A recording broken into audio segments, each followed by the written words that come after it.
everything they can find, but there's no way out. Not really. Main base is going to go down here as well. Tons of Lancers in the natural because it is still 5 racks production. But they're kind of... This SimCity is working against them right now. With the Gaunts here, they can just plug the gap, and Lancers don't really get on top.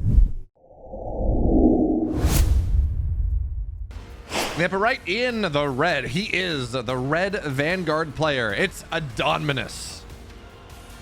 And the bottom left in the blue, the Infernal player, who actually played a pretty awesome series, taking down Mixu 2-0. It is Winckel. Or Winckel. But I'm told that it is, in fact, Winckel. So, there you go. We've learned how to pronounce the words. But he does seem to be a very significant fan of this Conclave expand. So, you go, you get a Conclave, you start with that, you go and you get your Shrine once you have the money. It goes down right now. A single Gaunt bodyguards the Imp, and then you go back, hide up. You got this nice little spot right here, so it's hard to get surrounded. You drop a second Conclave pretty quickly. He's actually been playing triple Conclave out of this, so even more pressure. And what he leads this into is single Doombringer drop, obviously, because it's expensive to get the first one out before you're really mining a ton of Therium, and then a second one out, and then a third one out. He made a great comeback, actually, against Mixu on this very map, because he just had a ton of Doombringers. Mixu never moved out. He didn't keep enough back at home, and, well, slowly, ever so slowly, he clawed his way back into the game. It was pretty awesome.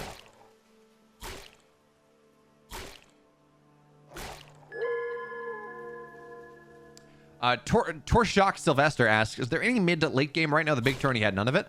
That is true. That was a lot of parting, knowing how to break the game and never letting it get there. But I would argue that, say, a Laser Lucifron had some late game into it. We had other setups that had some late game. But if we're talking by, like, truly, if your definition of late game is tier 3 units, we don't have it. Tier 3 units are not in the game just yet. So there can be late game in terms of taking the entire map, and late games in terms of high supply armies, absolutely. But late games in terms of getting to the highest tech possible of units, they just don't exist yet. So no.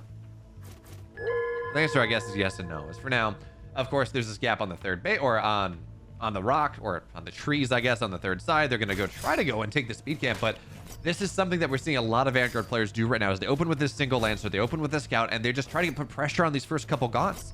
Because if you can't get the speed camp, you can't snowball the creeping across the map nearly as easily. Well, Taurus Sylvester clarifies and says that late game is over 20 minutes with many bases.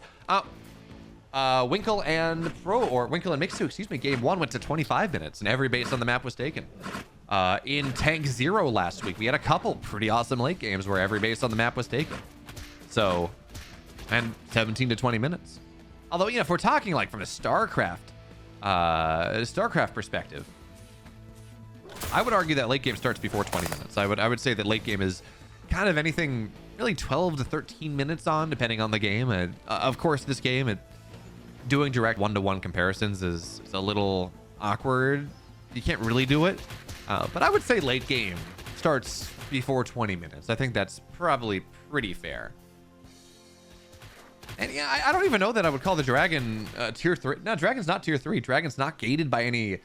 Dragon's only gated by tier 2 tech. Now, it may become a tier 3 unit eventually, and it does need a ton of Animus to get there, but it's not gated. So, like, traditionally, we would say tier 3 is gated by, say, an extra tech structure, whether that is a third level to your command post, to your town hall, or your, say you get the Elder Shrine, or you get the central, whatever's after central command. I forget what it is, but the things that are locked there, that would, anything that requires that would be tier 3. Say for StarCraft 2, where you don't have a third level, you only can get planetaries or orbitals, so there's no extra level to town halls like that. It's adding in an extra level of tech, so like a Ghost Academy or a Fusion Core or something like that. There's no like hard and fast definition, but anyway. We are 4 minutes and 47 seconds in. We got Shroud Stones just making sure drops are safe. The first Doombringer's out on the map here, so we have all the Gaunts available. My question is whether we see a Ritual Shrine anywhere, and the answer is no. So looking at the base positioning, it did look like we might go and we might potentially see some sort of Parting Imp type of build coming out of Winckel in this game, number 1. But not quite.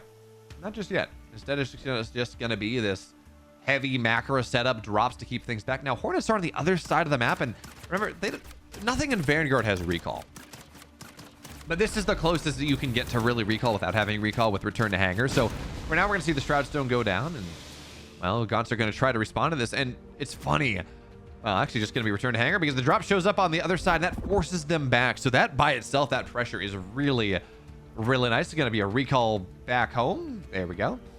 So really both players, they're kind of feigning, pantomiming aggression. And it doesn't really work out for either player. The Doombringer gets sent back home. These Hornets get sent back home, and, well, third base on the way. Fourth base is just about done.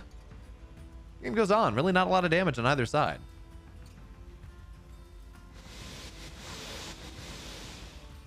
Yeah, maybe Dragon gets something that synergizes with it at tier 3. Honestly, the Lunatic, I expect the Dragon to be moved to tier 3. I expect the Dragon to require an Elder Shrine and maybe have its stats changed a little bit to reflect that.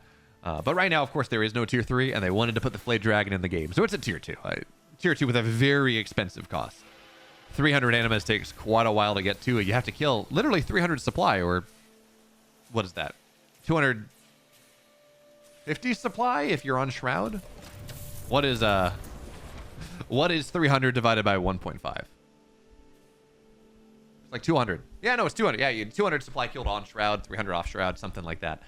It's expensive, and then 500 takes a while with how the economy scales in this game. So, you know, they're not technically tier 3 in terms of tech background, but they do cost a lot. So maybe they get buffed in resource cost just slightly, but they are forced behind an Elder Shrine. I wouldn't be surprised to see that.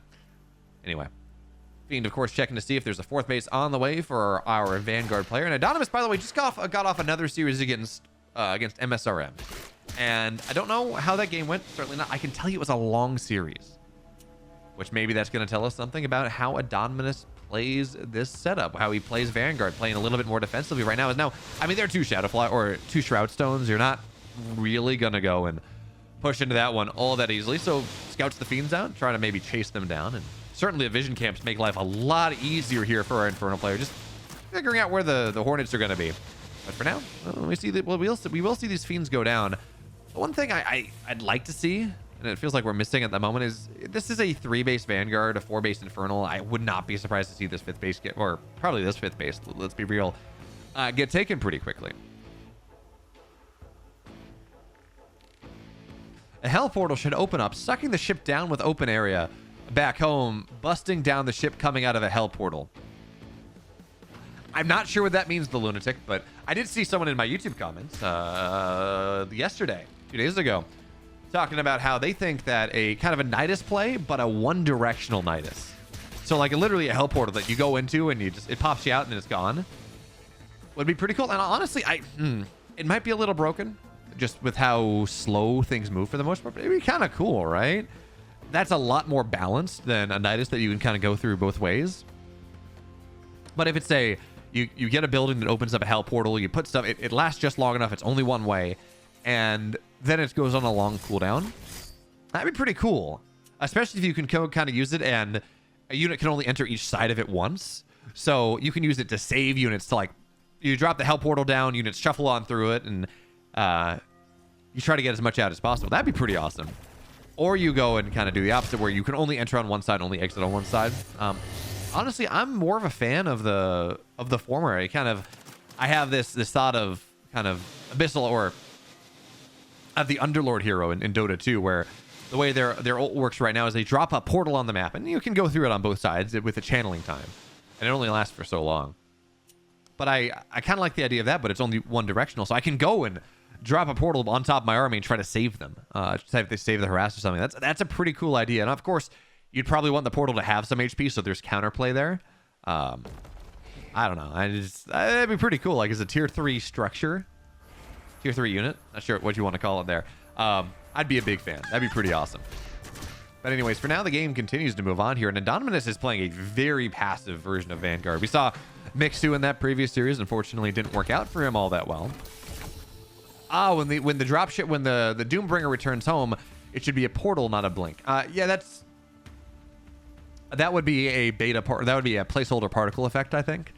That kind of blink, whatever. I don't think they've properly animated it just yet.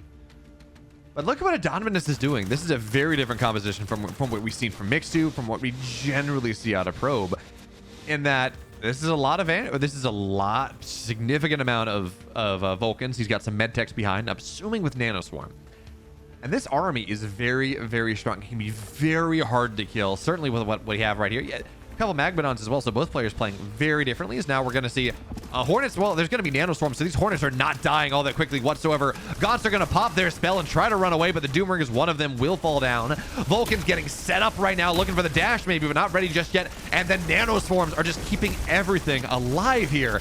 They are so freaking tanky. You know, Magmadon's on the back line trying to, they're just going to die.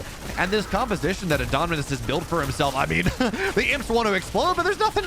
They're going to get gunned right on down. It is 10 minutes. It's 11 minutes building up to this death push. And honestly, it is absolute death. We're going to see one of the Hellborn go down too. And yes, eventually, well, actually, yeah, we're going to see some of these imps explode. But to what end? The Vulcans just run away. They're speedy boys. They have their passive props. They're going to go 50% faster. And yeah, Hellborn can start to shell away at these Vulcans. They got 400 HP, but they have no armor to them really. That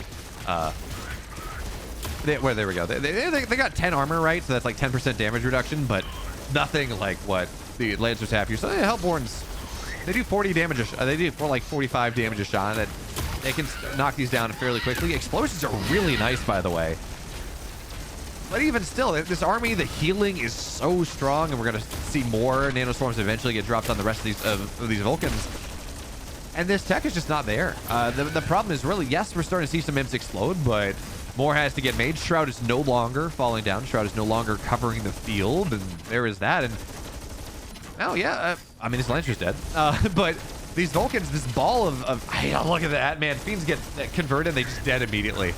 They die so fast. Now Vulcans are starting to go and gain that veterancy. 80 health, 10% weapon damage. And with a unit that attacks in splash like this, that attacks as quickly as this thing does, having that damage buff is just so impactful. So yeah, imps are dead. Winckel is kind of dead here. He was not ready for the push. He didn't quite have the tech for it necessarily. I think you really want Weavers to deal with this, but I think he misread what he was dealing with is probably the proper call right there. And yeah, the Hornets are going to fall right now, but I mean, what kills 10 Vulcans?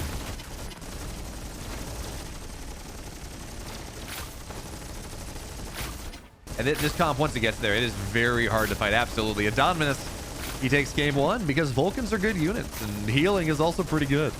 Yep, right into the red. He's up a game in this series because Vulcans and Nanoswarm really, really good, actually. Excuse me. It's Adonminus. The bottom left into the blue, just not able to withstand the Vulcans that don't die. Well, it's Winckel.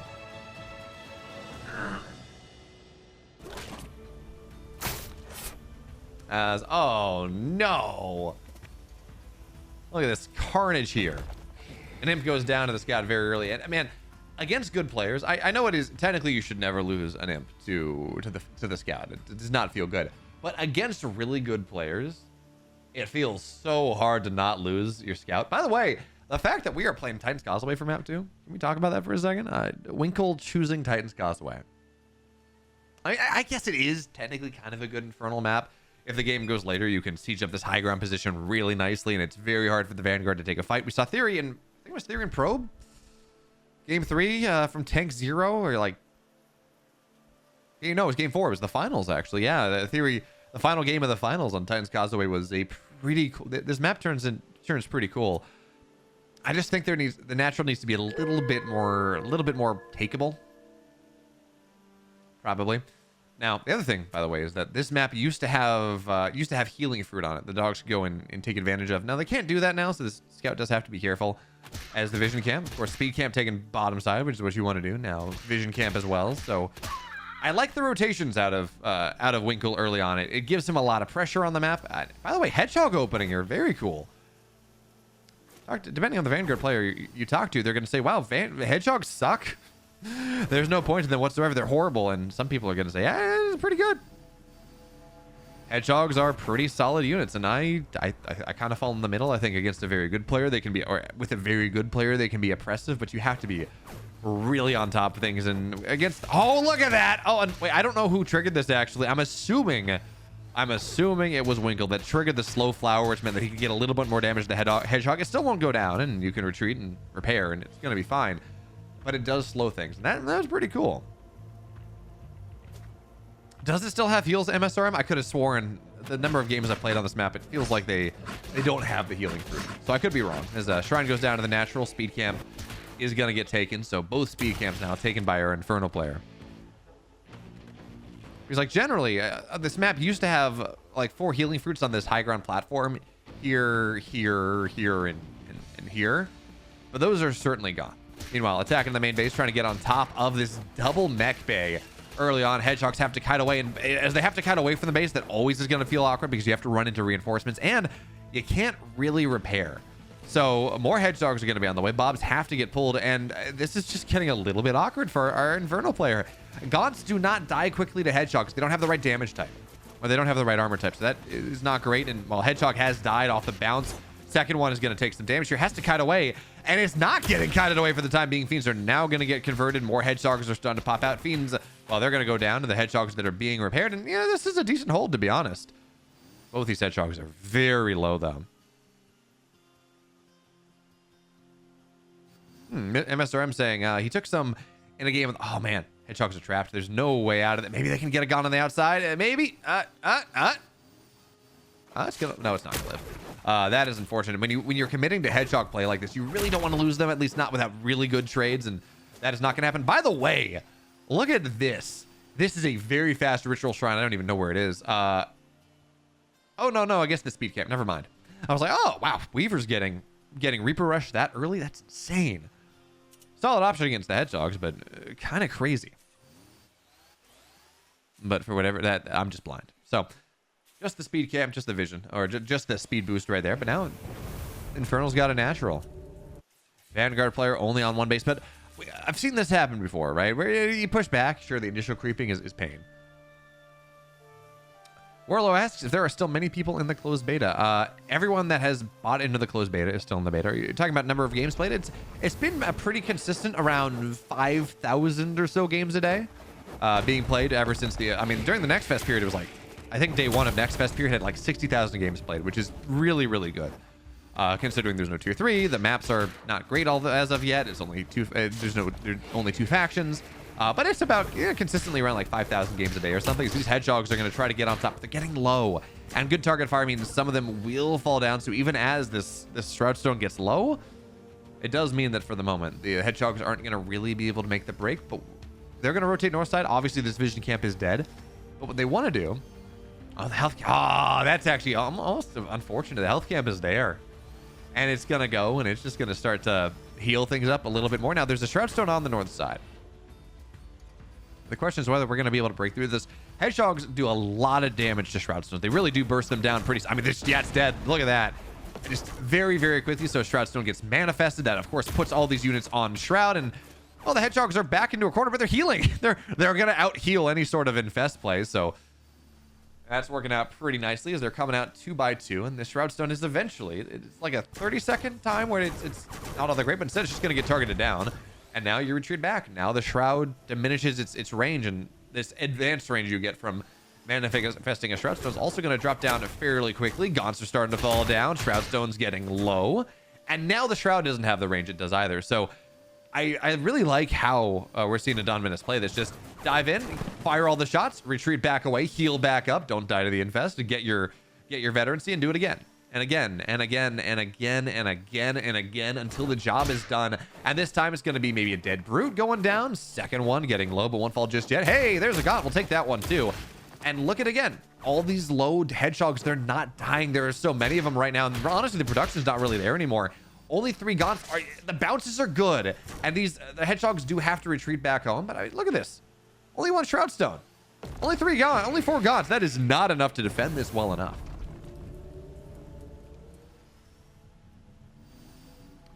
So now we're going to dive in once again, and another dead Shroud. So yeah, this is kind of over here, honestly. Now I really love the addition to the Weavers. They are a really solid option because it means the hedgehogs can't do what they've been doing, which is get on low health kite away.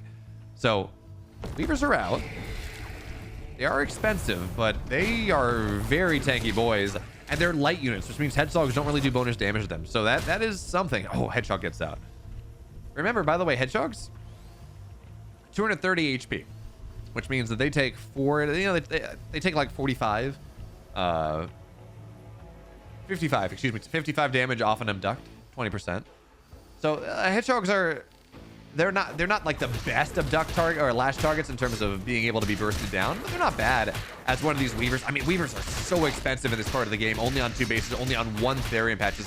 Somehow this hedgehog is stuck against the Therium patch. I don't know how that works.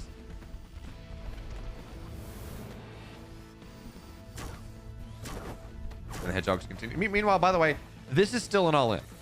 This is 1 base coming out of Adonominus. It feels over, but this is still 2 base mining from our Infernal player, 1 base mining from the Vanguard player. There's no tech transition off of this. It's just get as many hedgehogs as possible, try to end the game. And eventually this will time out. You adding in the fiends, man, I love this fiend run by just spawning them out to go and not even getting the speed camp, just spawning them to try to run in the main base. But hedgehogs are going to dive in once again. A second weaver should fall down here with a heal as well, just keeping everything alive. And now you got to kite away, but there's no punish on this. Not really. So now the 2 weavers are dead. That's 250, 300 Therium down the drain. I forget how much weavers cost in the moment. That's a decent Therium cost down the drain. By the way, the healing camp is gone. So we're going to have to go take down our rocket deer to make that happen. And that actually might spell the end of this push. These deer, they die they do a lot of damage. They can be very scary. So I think this might be the end of the push, actually. It's not because the health camps are broken, or it's not because the health camps are, or I should say it's not because the hedgehogs are running out of HP. It's because there's no health camp to heal them up anymore. And yeah, they're going to back up and try to do something else. Meanwhile, there's 3rd base done. 12 workers on it at a time. We're going to see another shrine go down for the Therium right here. And I think Winckel has held on long enough. I think he is in a wonderful spot right now. Like, Adonminus almost broke through. He really did almost break that, but the presence of mind there to drop the ritual shrine when he did, to get the weavers out, to punish just the consistent drop back, re-engage, drop back, re-engage over and over and over again. And the fact that that is not there anymore, the fact that that is not a thing anymore, that's a big deal. So certainly the hedgehogs still give you map control. They give you a bunch. They give you a bunch of Luminite on the map, 75 off each of these. That's 150 to get the vision camps, although he actually never took, he took the vision camp, but he never took the doodad, which is a little bit sad.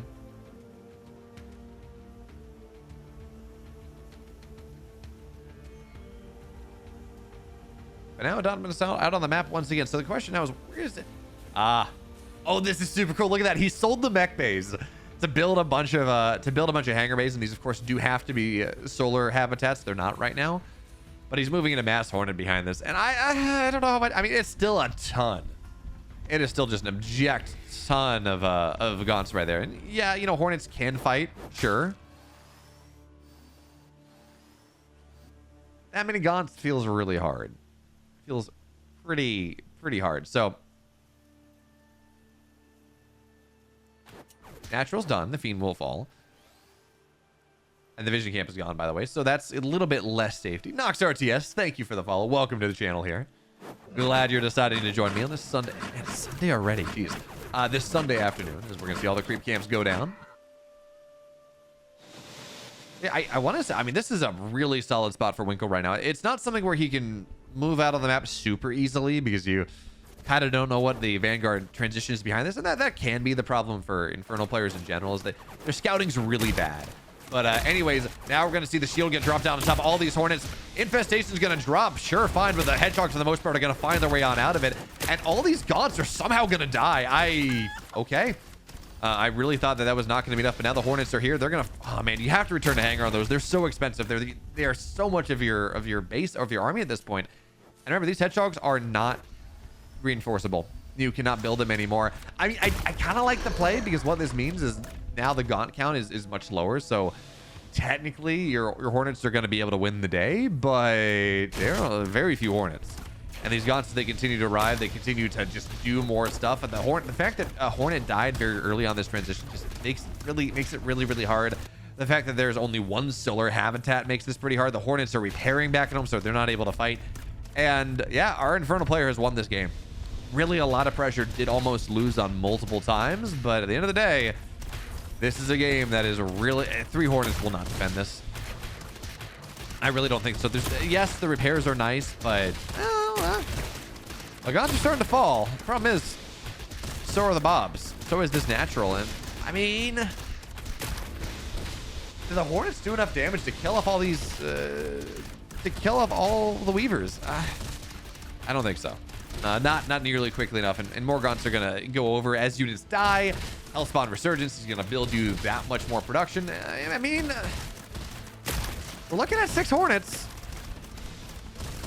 But the Natural's dead. That's the problem. The Natural's, by the way, for the sake of... So, it takes 20 Weavers to one-shot a base, or 5 Weavers, 4 shots to one-shot a base, or it takes 4 shots to 5 Weavers to kill a base off. So, they kill that pretty quickly. The Bobs, though, don't take a lot of damage to these Weavers. And actually, the Weavers are going to go down. So, this is a 4 or 5 base, 6 base setup that we see coming out of our Infernal player. It's a 1 base Vanguard, but he's still mining off his main base.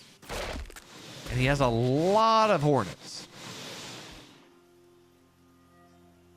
Question is now is he has to win the game right now is what's going to happen from Winckel or from Adonominus. Like, he just has to end the game.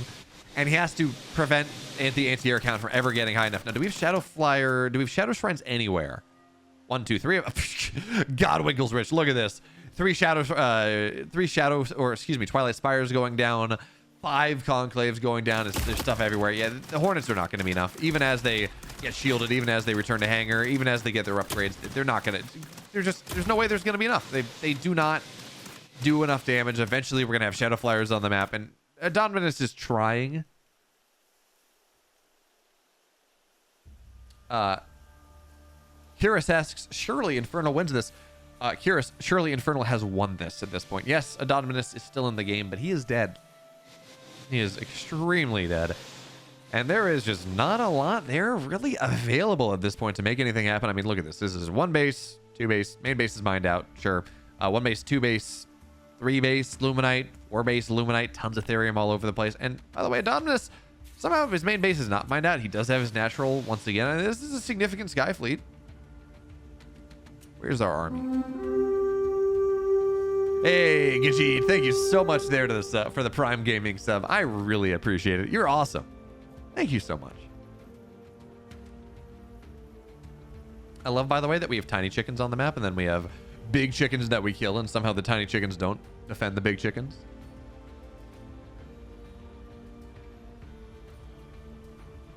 Ernie was saying we should see mass chickens, or excuse me, not mass chickens, mass brigands to end the game. Well, mass brigands are probably the one way that you lose this game. Funnily enough, mass chickens are, again, or mass brigands are, again, probably the one way they don't do a ton of anti-air damage. Hornets actually do a lot of anti-air. Yeah, they do 8 damage. 3 times a second, effectively. Like 3.3 times a second. They do insane air-to-air DPS. So, yeah, mass brigands are how you, like, the one way you lose this game. Instead of just mass gaunt, get some shadow flyers, you're fine. We said Adonominus as oh, there we go. Boom, boom, boom. Yep, there's half the air army gonna go down. Adonominus taps out. We're going to game 3. The upper right in the red. He held on long enough against the mass hedgehog play. Well, his name is Winckel. There we go. Bottom left in the blue, his hedge, lots of defensive play in game 1, won him the game. Lots of aggressive play, lost him the game in game 2. He is Adonminus. And man, you want to talk about a map that you can go this Vulcan play and really excel at it? This is a good map for that. This is a great mech map. You can, it's long enough that you can put pressure from hedgehogs early. The natural's kind of open enough that you can make that happen. You can go and with that pressure, you go take the middle and you build a bunch of Vulcans and you go from there. But in the break, people were asking about tier 3 units. So I don't think we're going to have a ton of air units. I think we might even have tier 4 units. I think that would be really cool. They've talked about it. They haven't said anything about not doing it. So I don't really know what they're going to go for. But man, I'm just a fan. I mean, we have the concept art for the super mech, the Giga Mech. There we go, the Giga Mech. If a Magmadon uses Trample and a Vulcan charges him, Who will get stunned first? I think they both do, Calorus. So I think the Vulcan will get stunned out of his dash, and will kind of get stopped right there. But the Magmadon also gets stunned. I think that's what's going to happen. But yeah, I want Vanguard honestly for tier 3 or like tier 4. I want them to just to be. I want the Terratron from StarCraft. I want them to be able to go and take all their production structures and turn it into one and turn it into one unit. It's like, well, you win or you die. Like, you don't have production anymore. Maybe a spell you can cast that allows you to convert back into a bunch of buildings, so you can go and produce. Actually, that'd be really cool, right? So Terrans have this ability to go and float their buildings, but using it aggressively is hard. Now, what if you could turn all your production structures into a mech that stops across the map, and then you reconvert it back into production structures for an aggressive push, and for, you know, some sort of Luminite Therium cost, you can convert back between the two. Or all the production structures are to the unit, and then for like say a 1.5 like 1.5x cost, you can go and produce your units out of the production structures that are part of the big mech. So like hornets come flying out of the arms of this Terratron type thing. It's not gonna happen. Obviously that'd be broken as hell, but it would be really cool, right? So rule of cool is by far the most important thing. Anyways, third base on the way from our Infernal player on the secluded position on the third. Health camp goes down with a turret. There we go. Paper Clippy asks, can't Night Elf buildings turn into slow attackers? I don't know, but Mafias is telling me that they can. So I guess there is some heritage there. I guess. I don't know. I just want the I want barracks for arms and oh no, I want barracks for legs and hangars for arms and a great big chest of a central command or something. That'd be really cool. Anyways, I think it's interesting that for the first bit that we were seeing this map on this, because we've had this map on multiple patches now, certainly. But for the first little bit of seeing this map on this patch, you would crack the Therium, and then you would drop a shrine, then crack the Therium, and you would just really try to giga power your Therium on two bases, because, well, you know, taking this base doesn't give you extra Therium. Putting a shrine right up against this one kind of makes up for it for a while. But it seems at the very least that Winckel wants to take this more vertical third base, which gives him this guaranteed Therium or this crack in the ground that you can kind of crack open and turn into Therium. And it also means that maybe you've got a little bit stronger of a pushing position against the middle, I guess. But I gotta say, I'm a little surprised to see Adonminus going for a 5 racks game in this game number 3. I very much expected him to go for the more passive macro focus style that we saw him going in previous games, but no, this is 5 racks off 2 base. This is fairly committed, and not only is this 5 racks off 2 bases, there's no biokinetics left. Oh no, okay, no, there was. He had it, he got the upgrade, he sold it. So kinetic redirection is here, but there will be no exos for the time being. No exo upgrade really. It's just a bunch of Lancers trying to dive on top of things. Shroud Stones are going to be ready, and again, Lancers don't do a ton of damage to these structures all that quickly, but they will get on top of things right now. The trick is buying time. There are more Shroud Stones on the way. They've taken a lot of damage, but Lancers say that's fine. You're in the natural. You're not in the main base.